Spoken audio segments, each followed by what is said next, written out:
Hello, good day. இன்னைக்கு காலையிலேயே சென்னை சுற்றி பார்க்கலான்னு கிளம்பியாச்சு. மார்னிங் பிரேக்ஃபாஸ்ட்க்கு நல்ல ஒரு ஃபில்டர் காஃபி, பாதாம் milk, rose milk, gulab jamun எல்லாம் சாப்பிட்டுட்டு அப்படியே கிளம்பியாச்சு.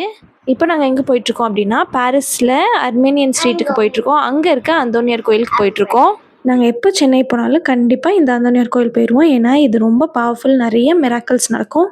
அங்கே போய்ட்டு உப்பு மிளகு வாங்கி வச்சுட்டு அதே மாதிரி மாலையெல்லாம் வாங்கி போட்டு ரொம்ப நேரம் நின்று நல்லா ப்ரேயர் பண்ணிட்டு வந்தோம். ரொம்ப ஹாப்பியாக இருந்தது 1.5 வருஷம் கழித்து திருப்பி போய் பார்க்குறதுக்கு. கோயிலில் நல்லா ப்ரே பண்ணிட்டு அப்படியே மாதாவரமில் இருக்க மூளை கடைக்கு போயாச்சு. அங்கே தான் எங்கள் அண்ணனோட ரெஸ்டாரண்ட் இருக்குது. அங்கே போய் சாப்பிட்லான்னு போயாச்சு. அவனோட ரெஸ்டாரண்ட் பேர் வந்து குயின்ஸ் கிச்சன். ஸோ அங்கே போய் சாப்பிட்லான்னு கிளம்பியாச்சு. நாங்கள் இங்கே நிறைய வாட்டி சாப்பிட்ருக்கோம். இன்றைக்கி லஞ்ச் வந்து அங்கே தான். அங்கே போனோடனே ஸ்வீட் கார்ன் சிக்கன் சூப், அதுக்கப்புறம் வெஜ் கிளியர் சூப், பட்டர் நான், கார்லிக் நான், Japan chicken, tandoori chicken, lollipop chicken, அங்கே உள்ள ஃபேமஸ் பிரியாணி, சிக்கன் 65 எல்லாம் வாங்கி ட்ரை பண்ணோம். எல்லாமே செம்ம யம்மியாக இருந்துச்சு. குவான்டிட்டி ரொம்ப நிறையா இருந்துச்சு. எல்லாத்தையுமே பேக் பண்ணி வீட்டுக்கு கொண்டு வந்தோம்.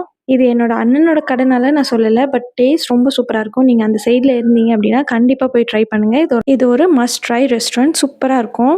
அங்கே முடிச்சுட்டு அப்படியே எனக்கு வந்து இயரிங்ஸ்லாம் வாங்க வேண்டியதாக இருந்துச்சு. 2-3 கடை சூஸ் பண்ணி செக் பண்ணி பார்த்தோம். எல்லா இடத்துலையுமே வேஸ்டேஜ் ஜாஸ்தியாக இருந்தது. வேஸ்டேஜ் கம்மியாக இருந்தால் டிசைன் நல்லா இல்லை. கடைசியில் சரவணா ஸ்டோர்ஸில் சூப்பரான டிசைன்ஸ் எல்லாம் கிடச்சிது. வேஸ்டேஜும் ஓரளவுக்கு ஓகேவாக இருந்தது. அதனால் அங்கே போய் வாங்கிட்டோம். என் தம்பியோட ஃபர்ஸ்ட் சேலரியிலேருந்து நிலா பாப்பாவுக்கு அவன் ஒரு குட்டி கோல்ட் ரிங் வாங்கி கொடுத்தான். அதுக்கப்புறம் நாங்கள் வந்து அவளுக்கு ஒரு வளையல் வாங்கி கொடுத்துருந்தோம். எல்லாமே சூப்பராக இருந்துச்சு. எல்லாமே போட்டு பார்த்துட்டு இருந்தோம். அதுக்கப்புறமா அத்தை மாமா வீட்டில் இருக்கிறோம். அங்கே இருக்கிற ஸ்டார்ஸு, கிறிஸ்மஸ் ட்ரீ எல்லாம் டெக்கரேட் பண்ணி கொடுத்துட்ருந்தோம். அவங்களுக்கு கொஞ்சம் ஈஸியாக இருக்கும்னு சொல்லி அவங்கக்கிட்ட இருந்த எல்லா திங்ஸையும் வச்சு அழகாக டெக்கரேட் பண்ணோம். எல்லாம் பார்க்குறதுக்கு அவ்வளோ சூப்பராக இருந்துச்சு. நவீலனும் ஜாலியாக என்ஜாய் பண்ணி எல்லாத்தையுமே ஃபினிஷ் பண்ணிட்டான். பெங்களூர்லேருந்து வந்து அத்தை மாமா வீட்டில் ஒரு 2 டேஸ் ஸ்டே பண்ணிட்டு அதுக்கப்புறமா எங்கள் வீட்டுக்கு போயிடுவோம். அதுக்கப்புறம் அங்கேருந்து நாங்கள் தூத்துக்குடிக்கு போயிடுவோம்.